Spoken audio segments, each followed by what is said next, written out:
trabajamos en Cucafis, los gigantes del cine, recordad.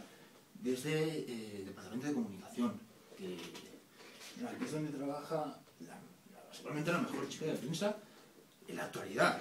Teresa Baicona, eso lo sabemos. En cuanto a la película, primero pedí disculpas porque dije que estamos en íntimos 70, no es íntimos 70, es tímidos 70. En plan mofa lo dije y eso, y así fue cagada, por mi parte. Pero el ciclo es tímidos 70. No sé, peor. Después tenemos la película de Tal como éramos. Tal como éramos, con Robert Redford y Barbra Streisand. Vaya dupla. A mí, Robert Redford, pachín pachá. Y Barbra Streisand